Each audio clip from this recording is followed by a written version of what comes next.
Prezident İlham Əliyevin təşəbbüsü ilə irəli sürülən amnistiya aktının icrasına başlanıldı. İlkin mərhələdə Ədliyyə Nazirliyinin penitensiar müəssisələrində amnistiyaya düşən 300-ə yaxın məhkuma sənədləri təqdim olundu. Belə ki, penitensiar xidmətin qadınlar üçün nəzərdə tutulan 4 saylı cəza çəkmə müəssisəsində 22 qadın məhkum, yetkinlik yaşına çatmayanlar üçün nəzərdə tutulan penitensiar müəssisədə 3 nəfər. Bakı İstintaq Təcridxanasında 12 nəfər, 7 saylı məntəqə tipli cəza çəkmə müəssisəsində isə 20 nəfər azadlığa buraxıldı.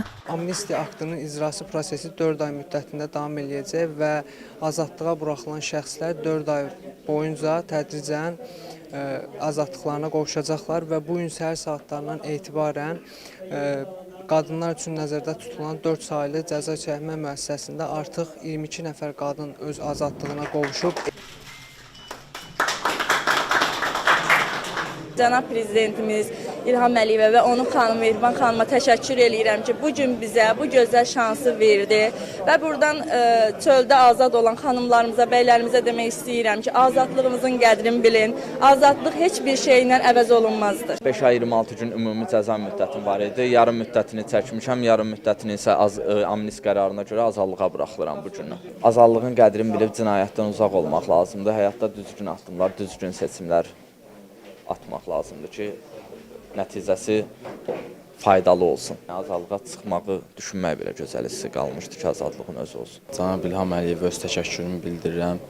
Qarşıdan gələn yeni il bayramı mən öz aləmdən keçirirəm. Ədliyyə Nazirliyinin penitensiar müəssisələri üzrə amnistiya aktının tətbiq ediləcəyi məhkumların sayı 8000-ə yaxındır. İlkin siyahıya əsasən 5000-ə yaxın şəxsin azadlıqdan məhrum etmə cəzasından azad edilməsi nəzərdə tutulur. Həmçinin cəzası 6 ay azaldılacaq məhkumların sayı 3000-ə yaxındır. Sənədə görə böyük ictimai təhlükə törətməyən və ya az ağır cinayət, habelə ehtiyatsızlıqdan cinayət törətdiklərinə görə azadlıqdan məhrum etmə cəzasına məhkum olunmuş bir sıra şəxslər cəzadan azad ediləcək və ya cəzalarının çəkilməmiş hissəsi azaldılacaq. Bugün icrasına toplaşdığımız sadəcə 13-cü amnistiya aktı Konstitusiya və suverenlik ilinə, şanlı qələbəmizin 5 illiyinə həsr olunubdur və yeni il ərəfəsində bir çox məhkumlar sevinməklə yanaşı hesab edirəm, bu bir növ cəmiyyətə də mesajdır,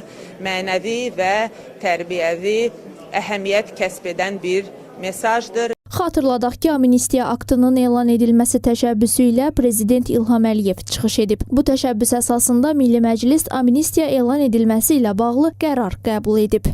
Məhkum edilən şəxslərin sayına görə Azərbaycan dünyada 56-cı yerdədir. Yəni öndə olmaq burada yüksək bir göstərici sayılmır. Ulu öndərdən başlayan Nəfin İnstitutu Azərbaycandakı bu prosesi, xüsusilə də 90-cı illərdəki o dövlət çevrilişinə cəhdlər, silahlı qruplar və s.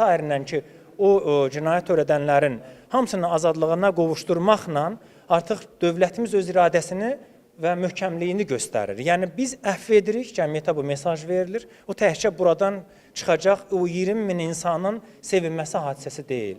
Onun timsalında bütün millətimizə verilən mesajdır ki, biz sizin aranızdakı həmrəyliyi, xoş münasibətləri görmək istəyirik və dövlətimizin humanizmini təqdim eləmək üçündür. Amnistiya aktına əsasən Azərbaycanın suverenliyinin və ərazi bütövlüyünün qorunması uğrunda aparılan döyüş əməliyyatlarında, o cümlədən Vətən müharibəsində 2023-cü il sentyabrın 19-da 20-sində keçirilən antiterror əməliyyatında iştirak edən şəxslərin, eləcə də bu əməliyyatlarda həlak olmuş və ya xəbərsiz itkin düşən şəxslərin yaxın qohumlarının, Ermənistanın mülki əhaliyə qarşı hərbi təxribatı nəticəsində əlil olan şəxslərin, habelə qadınların, 60 yaşına çatmış şəxslərin, cinayət törədərkən yetkinlik yaşına çatmayanların və ya digər şəxslərin cəzadan və ya cinayət məsuliyyətindən azad edilmələri nəzərdə tutulur. Qərara görə 5000-dən daha çox məhkumun azadlıqdan məhrum etmə cəzasından azad ediləcəyi, həmin cəzaya məhkum olunmuş 3000-dən daha çox şəxsin cəzasının azaldılacağı, 7000-dən daha çox məhkumun azadlığının məhdudlaşdırılması cəzasından, 4000-ə yaxın məhkumun azadlıqdan məhrum etmə ilə bağlı olmayan digər cəzalardan və ya şərti tətbiq edilmiş cəzalardan, habelə 3000-dən çox şəxsin cinayət məsuliyyətindən azad ediləcəyi proqnozlaşdırılır.